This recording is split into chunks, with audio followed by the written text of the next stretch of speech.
Vamos lá, voltando. A gente falava do direito penal com a função de proteção de bens jurídicos, essa visão do alemão Klaus Roxin. Que é importante você saber aí. Essa aqui, a proteção de bens jurídicos, vamos dizer o seguinte, ela é a função primordial, é a função precípua do direito penal. Essa função é que fundamenta, é o fundamento de validade, né? E legitima o direito penal. Veja, a função de proteção de bens jurídicos, portanto, é que vai fundamentar e legitimar o direito penal. Fundamento porque o direito penal existe para proteger bens jurídicos, senão não tinha razão de existir. E legitima, que confere validade ao direito penal. Aí você me pergunta, Kleber, legal. Agora, o que são bens jurídicos? A gente repete isso toda hora, né? Bem jurídico, bem jurídico, bem jurídico. O que é bem jurídico? Bens jurídicos, escreva aí, são os valores e interesses, relevantes para a manutenção e o desenvolvimento do indivíduo e da sociedade. São os valores e interesses relevantes, importantes, para a manutenção e o desenvolvimento do indivíduo e da sociedade. Ô Kleber, todo e qualquer bem jurídico é automaticamente um bem jurídico penal? Todo e qualquer bem jurídico pode ser tutelado pelo direito penal? Resposta: não, não. Existem bens jurídicos que vão ser tutelados apenas por outros ramos do direito, pelo direito civil, pelo direito tributário, administrativo, etc. Apenas os bens jurídicos mais importantes, mais relevantes, é que podem ser classificados como bens jurídicos penais. Ou seja, o legislador,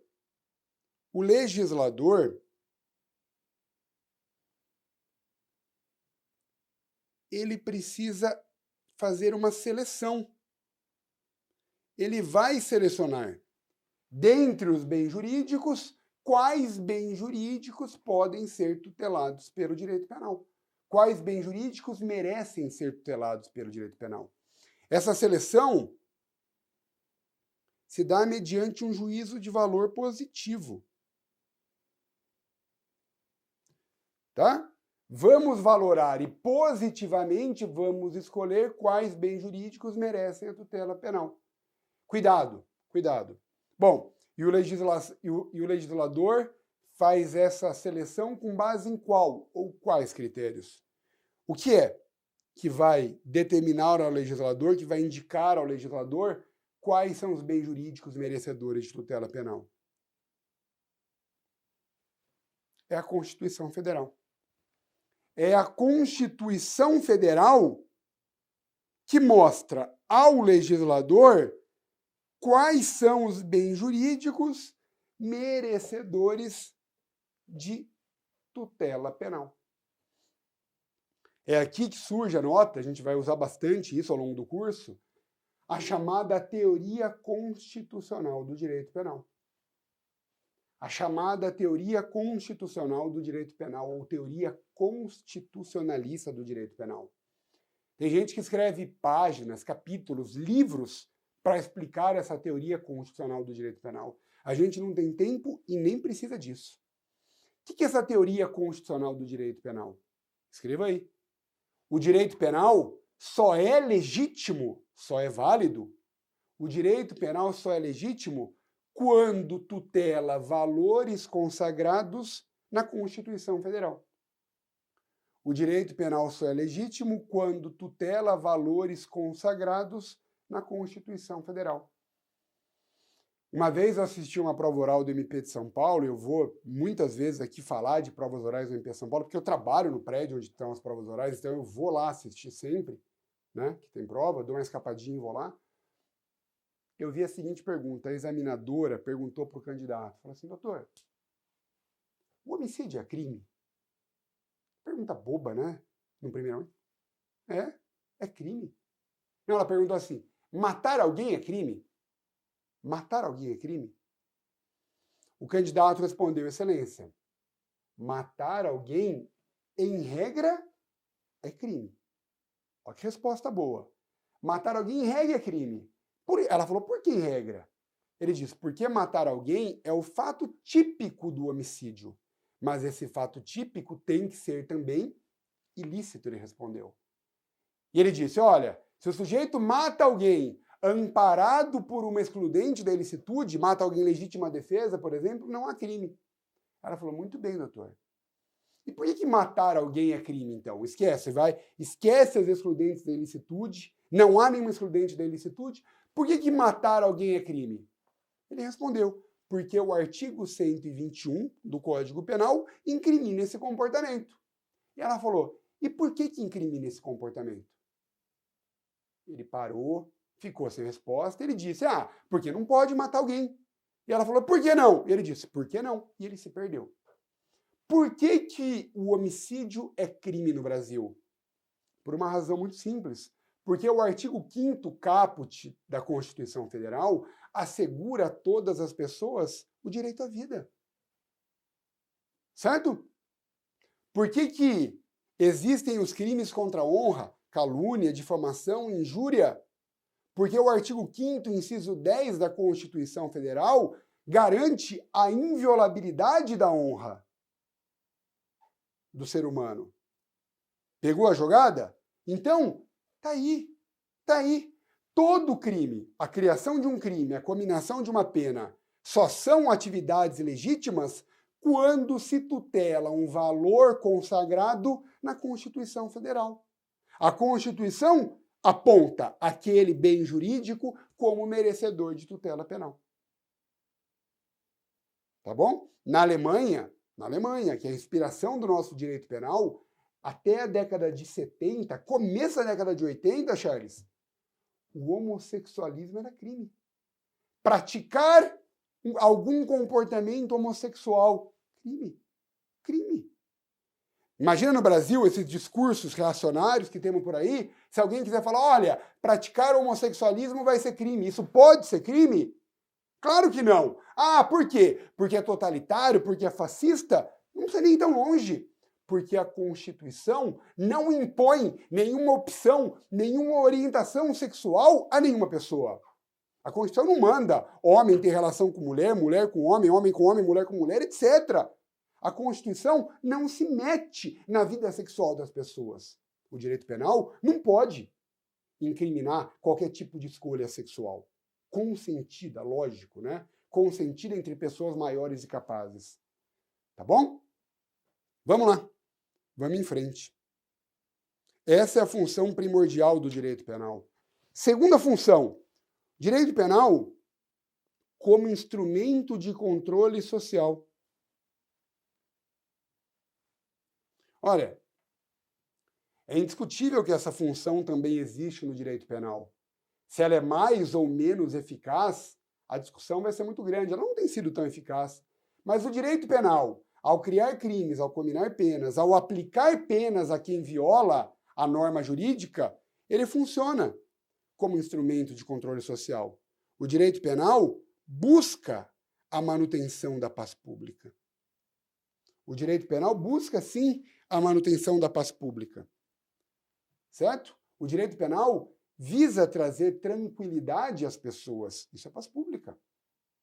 Imagina, um crime foi praticado, o criminoso está solto, ele foi preso, ele foi condenado, ele está cumprindo pena.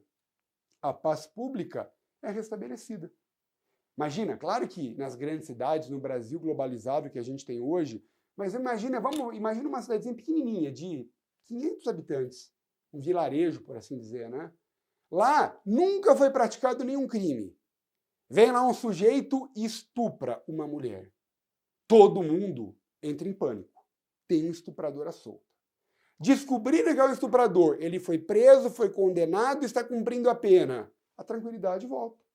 As mulheres podem voltar a andar na rua sozinhas, as crianças podem brincar nas praças, porque o estuprador não está mais ali. Tá bom? Terceira função do direito penal. Essa é muito bacana. A função de garantia. O austríaco e alemão, né, nasceu na Áustria, fez toda a carreira na Alemanha. O grande Franz von Liszt dizia o seguinte: o Código Penal é a Magna Carta do delinquente. Olha que frase bacana. O Código Penal, na tradução literal da frase dele, o Código Penal é a Magna Carta do delinquente. Qual é o recado que essa frase nos transmite? Significa que o direito penal, que as leis penais, muito mais do que punir, visam proteger as pessoas contra o arbítrio do Estado. Tá? Então, a partir do momento em que existem leis penais escritas, consolidadas em alguma norma, né, em algum instrumento normativo, o papel do direito penal, muito antes de punir, o direito penal pune, não! Antes de punir, o direito penal protege as pessoas. Escreva, o direito penal funciona como um escudo do cidadão contra o arbítrio do Estado. Imagine o seguinte, antes de existirem as leis penais, todo o poder concentrado na mão de um soberano, de um rei, de um monarca, de um ditador, de um tirano, seja lá que nome ele tivesse. Imagina que eu estou passando perto do rei, o rei olha para mim e fala, Kleber! Eu falo, pois não, você está preso. Estou preso por quê? Porque você acabou de praticar um crime. Que crime? Olha, você está usando um terno azul, uma camisa branca, uma gravata azul e tem um microfone pendurado aqui na sua lapela. Isso é crime. A pena é de 30 anos. Mas onde está esse crime? Está aqui, ó, na minha cabeça. Eu quero esse crime. Acabou. Não é bom que existam leis penais escritas anteriores ao fato? Claro que sim. O Código Penal, portanto, as leis penais antes de punir, visam proteger as pessoas. Tá bom? Vamos lá. Uma quarta função, a chamada função ético-social do direito penal. Essa função ético-social também é chamada de função criadora ou configuradora dos costumes. O que é isso? Função ético-social do direito penal, também chamada de função criadora ou configuradora dos costumes. Essa posição coloca em destaque a estreita relação, a íntima relação entre o direito penal e os valores éticos e os valores morais de uma determinada sociedade. Tá bom? Então existe uma estreita ligação, uma íntima relação entre o direito penal e os valores éticos reinantes em determinada sociedade. Tem um filósofo, né? Era meio civilista também, escreveu algo do direito civil, Jorge Relinek, que ele falava do mínimo ético. Toda a sociedade, para sobreviver, deve ter um mínimo ético. Toda a relação deve ser pautada por um mínimo ético entre pessoas, né? Veja, o direito penal está ligado com a ética? Claro que está. Eu vou te dar um exemplo. Olha, se a gente pensar qual tem sido a principal pauta para a eleição de políticos no Brasil? Direito penal. Lava Jato, lei do crime organizado, condenação por corrupção, ficha limpa, tudo isso tem a ver com direito penal? Tudo isso tem a ver com direito penal? Mais do que isso, vamos pegar um exemplo. Olha, onde a gente vê modernamente na corrupção, né? Mas antes da corrupção até meio ambiente, respeito aos animais. Veja, Lembra num passado não muito distante? Não era um sinal de luxo, de glamour, uma mulher usar, por exemplo, um sapato feito com couro de jacaré, uma bolsa de couro de jacaré? Lembra aquelas atrizes de Hollywood ganhando Oscar, enfim, usando um cachecol, por assim dizer, uma echarpe, né, que era pele de raposa? Hoje, ninguém usa mais. Ah, tá lá com um sapato que parece jacaré. A pessoa já fala, olha, isso aqui é sintético.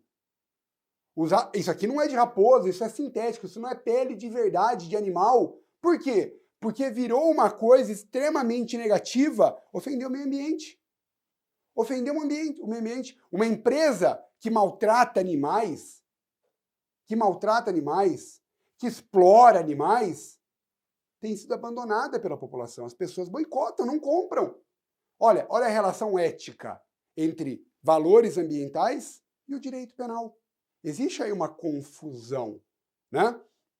Esse ponto é até um risco, um abuso que pode ter por parte do MP, da polícia, do judiciário, de nós. Por isso que a gente tem que ser operadores conscientes do direito, deixar a vaidade de lado. Mas imagina eu, promotor, eu resolvo chamar o jornal da cidade e eu dou uma entrevista dizendo, olha, aquele prefeito é corrupto. Eu estou investigando e eu vou colocá-lo na cadeia. Eu vou acabar com a vida dele. Eu vou provar que ele é um criminoso. Imagina, ele não fez nada. Uma declaração dessa acaba com a carreira dele, com a vida dele.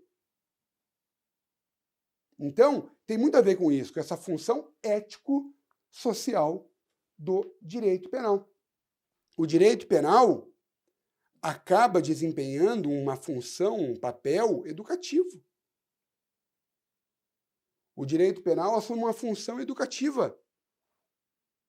Beleza? O direito penal busca aí um efeito moralizador. Olha, que existe esse papel prático é indiscutível. Agora, convenhamos, essa função educativa, esse papel educativo moralizador, não pertence ao direito penal. Isso é muito perigoso, extremamente arriscado. Esse papel de educar pessoas não é do direito penal. A educação é papel da família, sobretudo, não do direito penal. Tá bom? Da família, vai passar aí pela escola, vai passar pelo esporte, enfim, mas não é papel do direito penal. Educar pessoas não é, ou pelo menos não deveria ser, papel do direito penal. Uma vez eu vi uma entrevista e eu via lá um membro do MP falando, olha, agindo assim nós vamos educar as pessoas para que elas não venham a praticar comportamentos como esse. Isso aí me liga um alerta, né? O papel do direito penal é educar pessoas? O papel do direito penal, olha, Roxin, é a proteção de bens jurídicos. Ah, acaba educando? Acaba. Pode acabar educando, mas isso não é papel do direito penal. Tá bom? Vamos lá.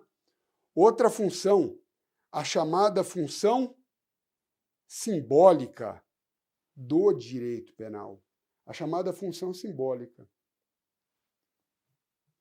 Veja, a função simbólica, ela existe em todo e qualquer ramo do direito.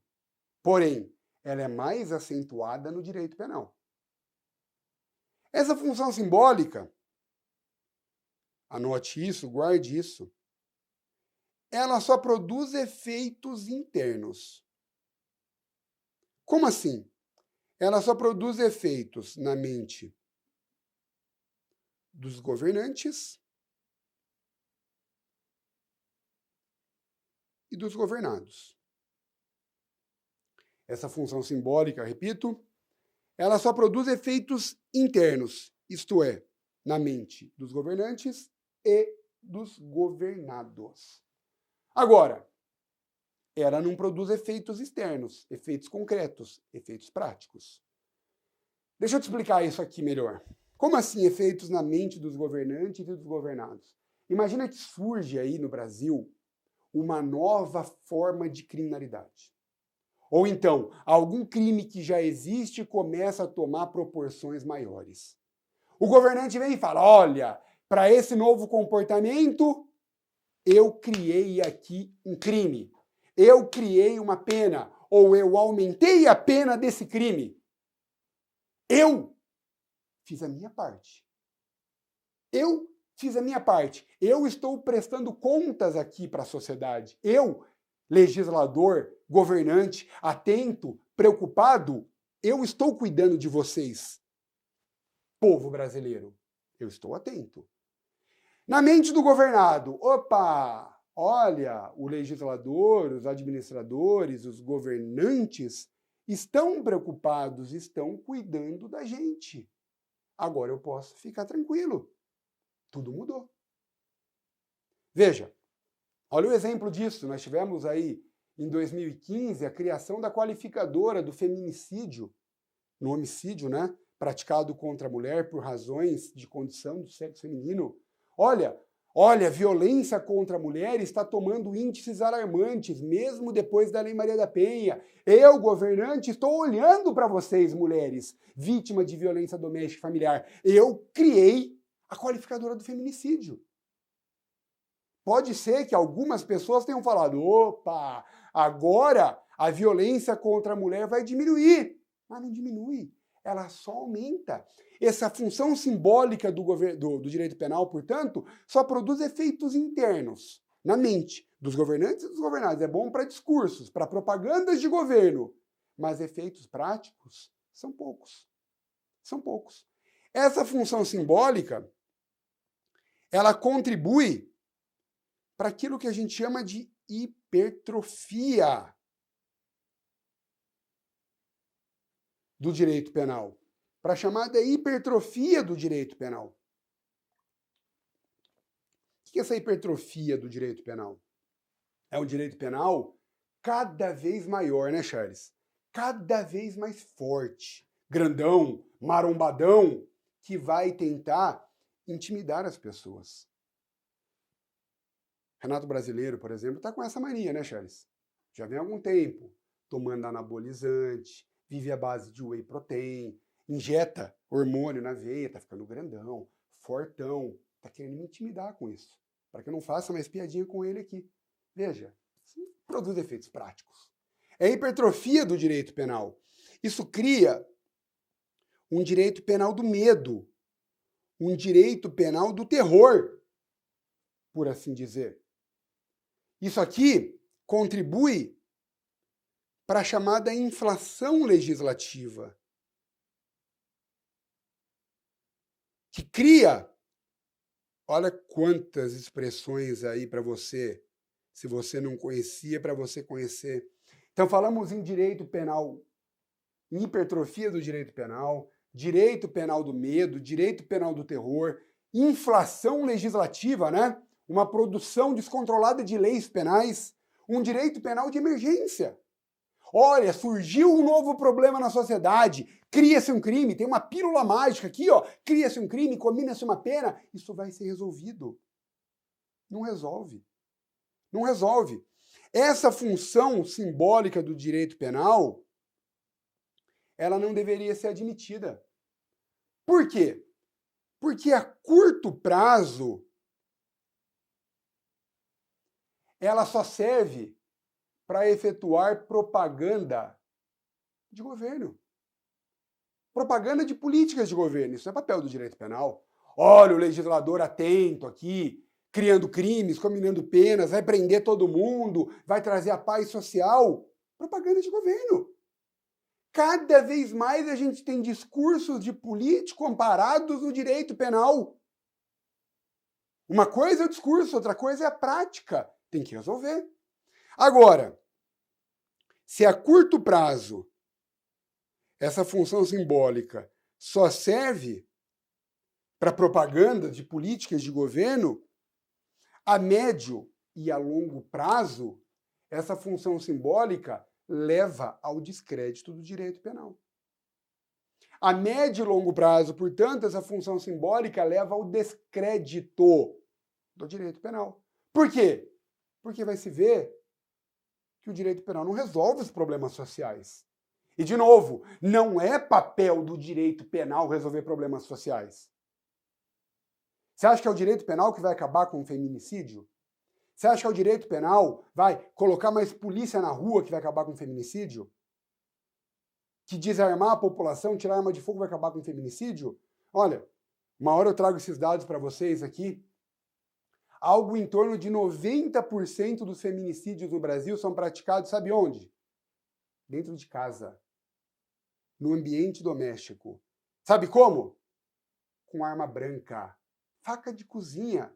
Sabe quando? De segunda, terça e quinta são os principais dias. Entre 9 da noite e meia-noite. Por que de segunda, terça e quinta? Porque quarta é o dia do futebol.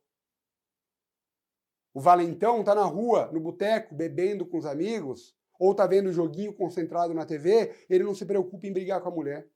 Na sexta, já virou final de semana, sábado e domingo também. Então, feminicídio acontece dentro de casa. Não é com arma de fogo, é com arma de cozinha, com esganadura. É na mão que se mata. Não adianta pôr mais polícia na rua, que a polícia não vai ver o que está acontecendo dentro de casa. Não é o direito penal que vai resolver, são políticas públicas, educação, valorização da mulher, menos dependência do homem. Educação do homem, valores para os homens, é isso que vai resolver, tá? Então, tá aí. Ó, outro exemplo de função simbólica que a gente teve, né? No ano de 1990, já faz bastante tempo, Lei dos Crimes Hediondos. Veio o legislador e criou a Lei dos Crimes Hediondos. Puta nome bonito, né? Ó, agora acabou. Agora não vai ter mais crime hediondo no Brasil, porque agora tem uma Lei dos Crimes Hediondos. Você acha que o homicida, o latrocida, o estuprador, ele abre o Código Penal? Oh, porra, olha agora aqui. A pena do homicídio qualificado é de 12 a 30 anos. É crime hediondo. Eu não tenho graça, eu não tenho anistia. Lá atrás, né? Era regime integralmente fechado. Lá atrás, não é mais. Ah, agora eu não vou matar mais ninguém. Ou se eu matar, não vou matar com qualificadora. Ninguém abre a legislação para ver o crime, para ver a pena. Isso é uma função simbólica. Tá bom? Vamos lá. Função motivadora.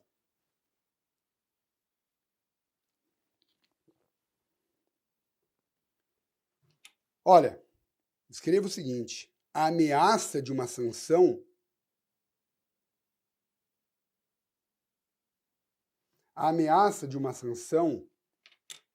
motiva, fica comigo, Charles, motiva as pessoas a não violarem as normas penais. A ameaça de uma sanção motiva as pessoas a não violarem as leis penais. Por exemplo, o camarada abre lá, vê lá o Código Penal, pena, reclusão de 6 a 20 anos por homicídio no artigo 121, se for qualificado 12 a 30. Opa, o Código Penal está passando aquele recado. Olha, não mate alguém, porque se você matar, pena, reclusão de 6 a 20 anos. Se for com motivo torpe ou fútil, não mate alguém, porque senão a pena é de reclusão de 12 a 30 anos. Essa é a chamada função motivadora do direito penal. Próximo ponto, a chamada função de redução da violência estatal.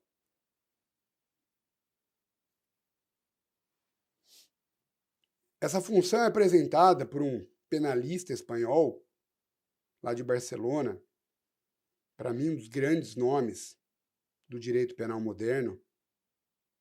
Não se fala muito dele no Brasil, a gente fica falando de Roxin, de Jacobs, de Zaffaroni, mas esse cara é o cara, Jesus Maria Silva Sanches. Ele que apresenta o seguinte, ele diz o seguinte, olha, a imposição de uma pena, embora legítima, é uma violência do Estado contra o cidadão. Claro que é. Isso é indiscutível. Ah, mas ele praticou um crime. Eu sei que ele praticou. Mas tirá-lo do trabalho, da família, da sociedade, deixá-lo longe dos filhos, colocá-lo na prisão, é uma violência do Estado contra o cidadão. Então, essa violência do Estado contra o cidadão, disse Silva Sanches, tem que ser a menor possível. Aqui, essa função dele está muito relacionada à chamada intervenção mínima do direito penal. O direito penal deve ser utilizado somente nos casos em que ele for estritamente necessário. tá bom? A chamada intervenção mínima. O Estado deve controlar sua violência. Isso é o ideal. Claro que está longe, né, da realidade, mas é o que deve ser buscado. Quanto menos direito penal, melhor. Melhor. Direito penal, né, é muito lesivo, é muito contundente. Quanto menos a gente precisar dele, é melhor para todo mundo. Ninguém contesta isso. Mesmo quem é apaixonado pelo direito penal, como eu sou, como muitos de vocês são, quanto menos a gente precisar usá-lo na prática, melhor. Imagina o seguinte, olha, imagina que alguém mate uma pessoa da sua família. Você quer que mate alguém da sua família? Não quer.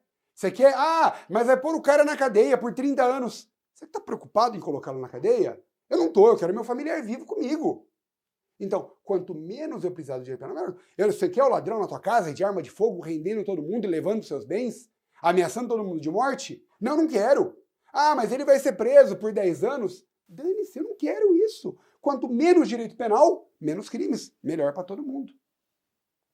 Uma última função, para a gente encerrar esse bloco, é a chamada função promocional do direito penal.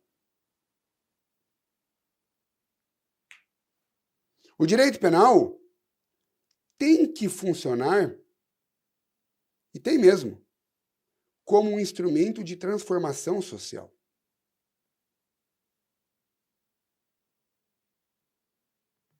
Como um instrumento de transformação social. Certo? O direito penal não deve se preocupar apenas em punir pessoas, em aplicar suas normas. O direito penal tem que ajudar a sociedade a evoluir. Em alguns pontos ajuda. Esse exemplo do combate à corrupção.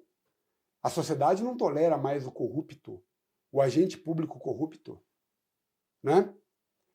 Antigamente, quem não via, o cara é político, é famoso, vai todo mundo lá beijar a mão dele, tirar foto, sai na coluna social. Hoje ninguém quer aparecer perto de um corrupto mais. Meio ambiente, a mesma coisa. O direito penal, com a proteção do meio ambiente, ajudou as pessoas a buscar a preservação do meio ambiente. Isso transforma, isso melhora a sociedade. Beleza? Vamos parar por aqui. Próximo bloco a gente continua.